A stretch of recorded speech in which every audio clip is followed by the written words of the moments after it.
Dilip Kalantri, I am a businessman.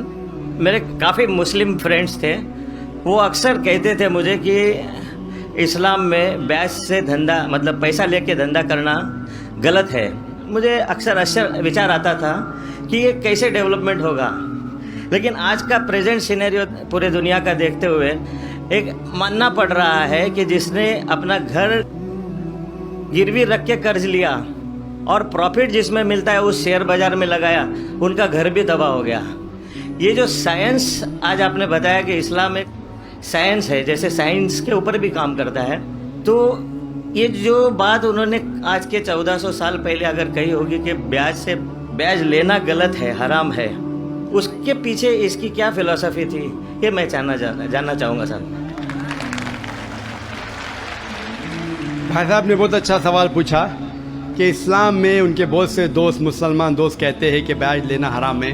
वो ये नहीं जानते थे क्यों हराम है, लेकिन अभी पता चला कि जो दुनिया की हालत है इकोनॉमिक मेल्टडाउन में, वो जानना चाहते हैं क्यों ये हराम है। और कुरान मजीद में कम से कम 8 जगह लिखा है ब्याज के बारे में। तो ब्याज लफ्ज़ है अरबी में रिबा, सूरह निसा में, सूरह इमरान में, और कहा गया है सूरह बकरा में सूरह नंबर 2 आयत नंबर 270 और 279 में कि आप ब्याज से दूर हो, और जो कोई ब्याज से दूर नहीं होगा अल्लाह और अल्लाह के रसूल उन पर ऐलान जंग करेंगे। ब्याज इतनी बुरी बात है, गुनाह कबीरा है, और गुनाह कबीरा में इमाम अज़हबी ने उसे 11वें नंबर पे रखा। 70 गुनाह कबीरा में 11वें नंबर पे रखा। भाई साहब पूछे क्यों बुरा है? क्योंकि ब्याज से अमीर आदमी और अमीर होता है, गरीब आदमी और गरीब बनता है।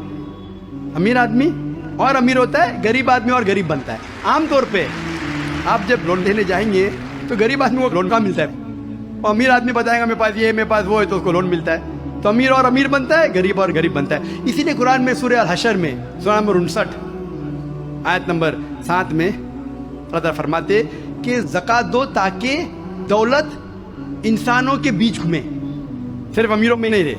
और ब्याज से क्या होता है, इन इस्लामिक फिलॉसफी हम कहते हैं प्रॉफिट एंड लॉस शेयरिंग। मुनाफा और नुकसान को हम बांटेंगे।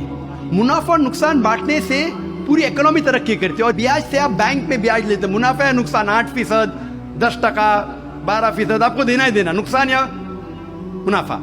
लेकिन तो आप देखते शेयरिंग ऑफ द रिस्पॉन्सिबिलिटी, अगर नुकसान हुआ तो हम नुकसान शेयर करेंगे, प्रॉफिट हुआ प्रॉफिट शेयर करेंगे। ब्याज में क्या होता है, मिसाल के तौर पे बैंक में, मैं एक लंबी तकरीर दे चुका हूँ इस पे, अभी वक्त नहीं है, सिर्फ ये बोलूँगा कि ब्याज में क्या होता है। मिसाल के तौर पे बैंक ए के पास सपोज 100 रुपया है, वो बैंक बी को 10 रुपया रख के 90 रुपया देती है बैंक बी को।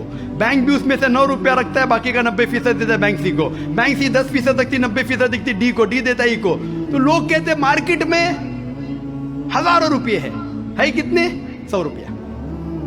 तो आज की तहकीक कहती है मार्केट में फ्लोट हो रहा है $6 ट्रिलियन, है तो कुछ नहीं, बहुत कम फ्लोट हो रहा है $6 ट्रिलियन। एक जन बेचता है, सब लोग बेचने शुरू होते हैं। लीमैन ब्रदर्स, कौन सोच सकता था कि लीमैन ब्रदर नंबर 1 बैठ जाएगा, उसके बाद सिटी ग्रुप, एक बेटा सब बेचते गए पूरी दुनिया में एक के बाद एक।